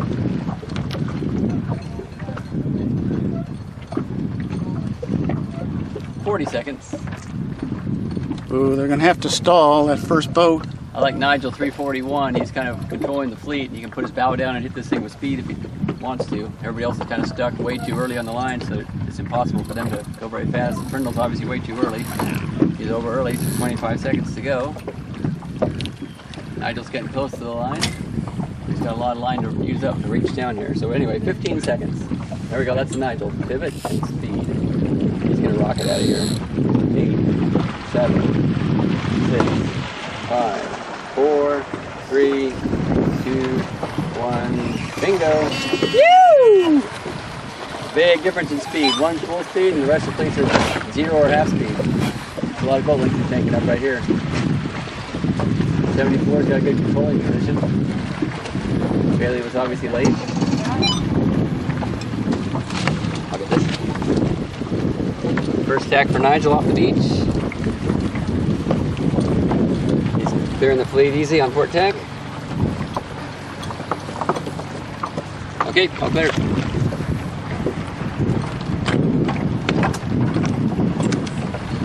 Nigel tacked in a beautiful spot. Big puff off the point here. He's going to be almost trapezing here in a moment. Whoop. Number 9 lost her traveler.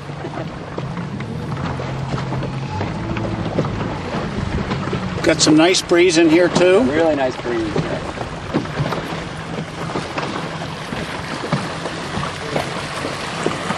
I'll take Nigel's position anytime. Bad angle and good wind. He's making up a lot of time right now.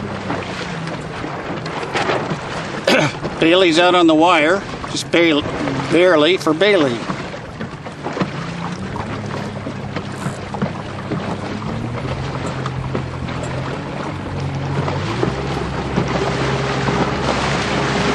Bailey's powering up good.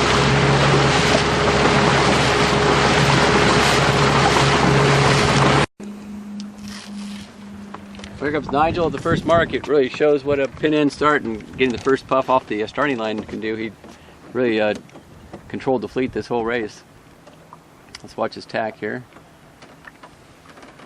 Nice gradual turn. Let's see how much he roll tacks. Stay on the wrong hull as long as possible. Rotates, that's good. And then he pops across.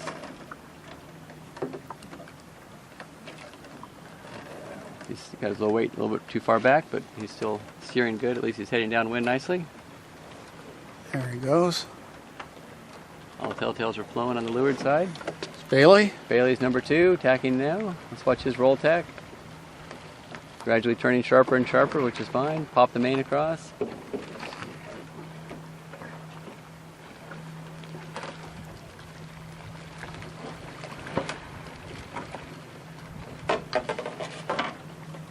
These guys wait a lot further forward than Nigel.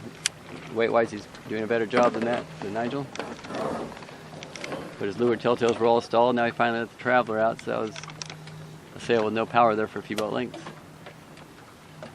7-4, sitting forward, traveler's down, telltales blowing, so he's doing a pretty good rounding, even though he overstood by a few boat lengths. Nice comeback. 281 was dead last by quite a few boat lengths. He really has made his past 2 boats, Yep, that's plus the Rick Prindle Harper. already. Yep. Rick, let's watch his tack. He's been working on this. He's changing some of his moves. He's going to pop the main right there.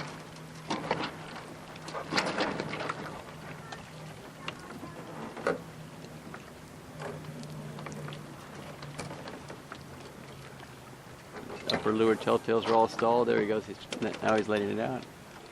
So he's very slow getting going there. I bumped it, but I ain't going back. Admitted cheater. He hit the mark? He hit the mark, yeah.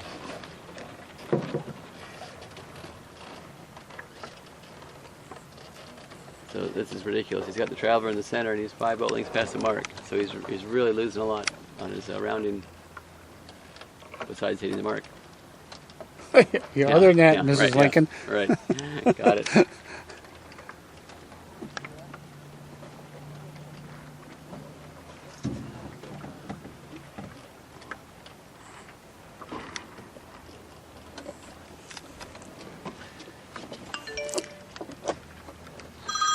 Here comes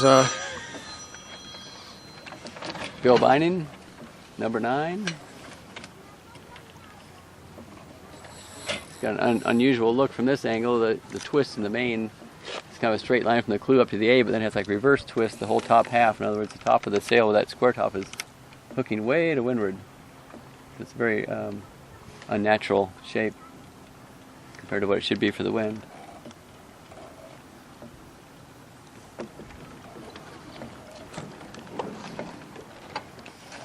Zero rotation, so there's no way to get the main working when the rotator's not rotated. There he goes. Now he's got it pushed around. A lot of wrinkles.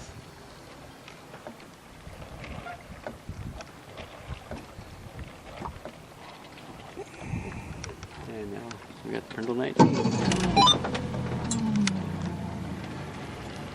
oh, he's accelerating there. Yeah. Accelerating. Uh-huh. Watch out, Bill. You're going to get past here. Oh. Is he going to go to leeward of See what he does. coast by him?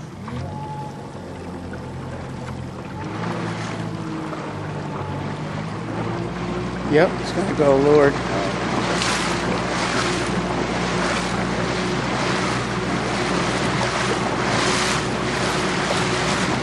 I think he's okay now because he's got clear air. So Nigel already finished first, quite a bit ahead of everyone else. Bailey's coming through in second position. There's been very little changes from second to fifth on this downwind, but Nigel doubled his lead on the downwind by my estimation. And here we have a close one, but 181 is coming in hot.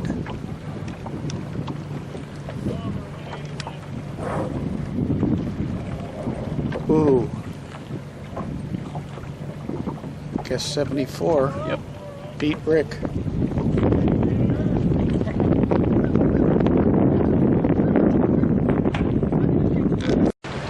They're all holding back. Much better than before, but better than it now. It's 22 seconds. About time to go, kids. 15.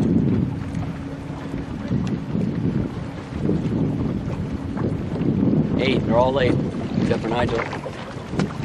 4, 3. Even Nigel's pretty late. 2, 1. Bingo.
Nigel coming around first, the weather mark.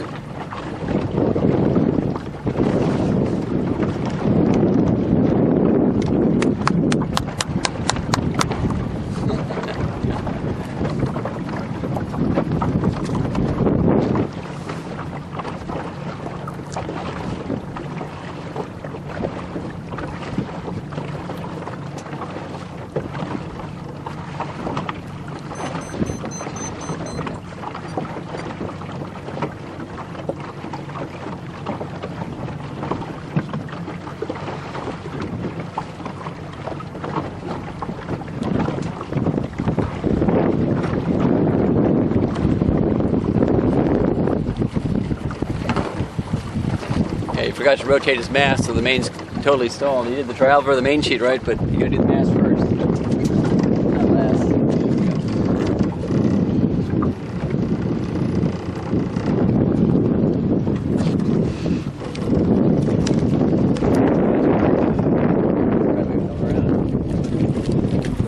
Traveler.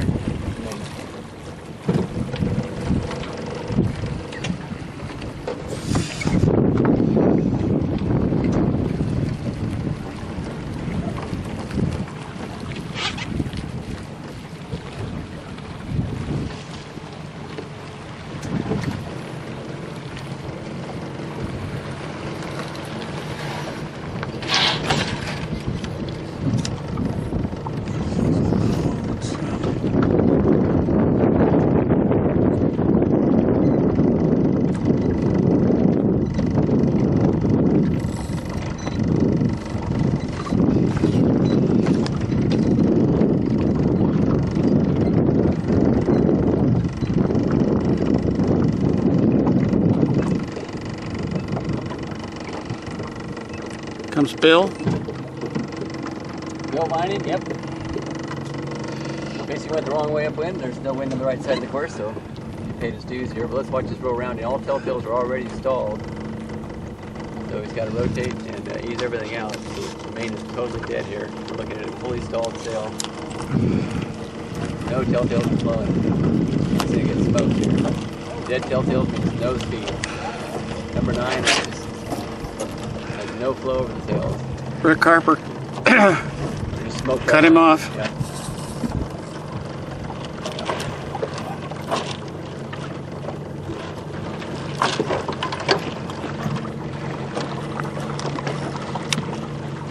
That was the end night.